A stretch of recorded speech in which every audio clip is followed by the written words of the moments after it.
अस्सलाम वालेकुम दोस्तों, मैं हूं आसिफ अली ख़ान। NLP सीरीज़ में एक बार फिर आप सबको खुश आमदीद। आज हम NLP के तीसरे उसूल के बारे में बात करेंगे, यानी थर्ड प्रेसपोजिशन ऑफ NLP, जो ये कहता है कि the meaning of your communication is not what you intend but the response you get. इसका मतलब ये होता है कि इससे कोई फ़र्क नहीं पड़ता, जब भी आप गुफ्तगू करते हैं किसी से, तो इससे कोई फ़र्क नहीं पड़ता कि आप कहना क्या चाह रहे हैं, आपके कहने का मकसद क्या है।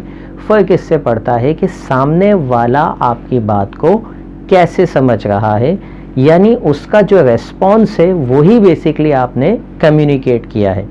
यानी अक्सर हमारी ज़िंदगी में ऐसा होता है कि हम कहना कुछ चाह रहे होते हैं, हम चाहते हैं कि सुलह करवाना चाहें, लेकिन सामने वाला झगड़ रहा होता है। हम कहते हैं कि यार मैं तो आपसे सुलह करना चाहता हूँ, आपको मेरी बात ही समझ में नहीं आ रही। या हम किसी को कोई बात समझाते हैं लेकिन रिज़ल्ट बिल्कुल उसके बरक्स आता है, और हम ऐसी सिचुएशन में ये कह देते हैं कि सामने वाला तो मेरी बात समझने को तैयार नहीं है, इस बंदे को जितना भी समझाओ कोई फ़ायदा नहीं होता, ये सीखने के लिए तैयार नहीं है। अक्सर टीचर्स स्टूडेंट्स को कहते हैं कि ये बात मानने को तैयार नहीं है, ये पढ़ने को तैयार नहीं। NLP कहती है कि जो भी हम कम्युनिकेट करते हैं, अगर सामने वाले को समझ नहीं आ रहा तो ये उसकी गलती नहीं है, ये हमारी अपनी गलती है। हमें अपने अंदर कोई ना कोई ऐसा चेंज लाने की ज़रूरत है, यानी कम्युनिकेशन के अंदर हमारी कोई ऐसी गलती है जिसको हमें तब्दील करना है, जिसकी वजह से हमारी बात सामने वाले को समझ में आएगी। एक स्कूल ऑफ थॉट है जो ये कहता है कि communication is a two way process. 50% listener की ज़िम्मेदारी होती है कि वो समझे, और 50% स्पीकर की ज़िम्मेदारी होती है, तब जाके कम्युनिकेशन होती है। NLP ये कहती है कि लिसनर की कोई ज़िम्मेदारी नहीं होती, जो भी आप कहना चाहते हैं, जो स्पीकर होता है, जो कम्युनिकेटर होता है, 100% रिस्पॉन्सिबिलिटी उसी की होती है कि उसे सामने वाले तक अपनी बात पहुंचानी है, उसको समझानी है। अगर किसी वजह से बात नहीं समझ में आ रही तो उसको अपने अंदर वेरिएशन लेके आनी है। यानी कि कम्युनिकेशन में हो सकता है कि आपके अल्फाज बहुत अच्छे हों लेकिन आपका लहजा आपके साथ नहीं दे रहा हो, जिसकी वजह से सामने वाला मज़ीद गुस्से में आ रहा हो सकता है कि आपका लहजा बहुत अच्छा हो, आपकी बॉडी लैंग्वेज आपका साथ नहीं दे रही हो।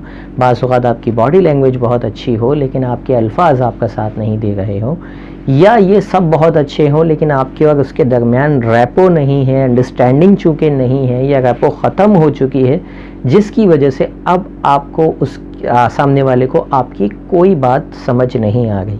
इसका मतलब ये है कि अब यहाँ पर पहले हमें सामने वाले से अंडरस्टैंडिंग बिल्ड करनी, यानी कि ज़िम्मेदारी घूम फिर के किस पर आ रही है, कम्युनिकेटर के ऊपर आ रही है।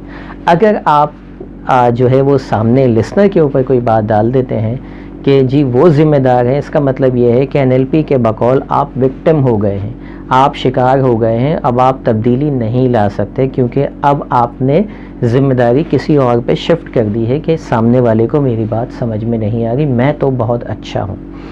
NLP के अंदर किस तरह से हम अपनी कम्युनिकेशन के अंदर वेरिएशंस ला सकते हैं, वो क्या क्या चीज़ें हो सकती हैं, टोन किस तरह से तब्दील होती है, चेंज होती है, बॉडी लैंग्वेज में क्या क्या वेरिएशंस होती हैं, अल्फाजों में किस तरह से सिलेक्शन ऑफ वर्ड्स होते हैं, किस तरह से अदायगी होती है, ये सारी चीज़ें हम आगे यकीनन NLP के अंदर सीखेंगे। उम्मीद है ये प्रेसपोजिशन आपको समझ में आया हो। अगर नहीं आया तो आप नीचे कमेंट बॉक्स में सवाल लिखकर हमसे पूछ सकते हैं, हम यकीनन उसका जवाब देंगे। Thank you very much. Allah हाफिज़। मज़ीद वीडियोस के लिए सब्सक्राइब कीजिए हमारे चैनल को और प्रेस कीजिए बेल के आइकन पर। शुक्रिया।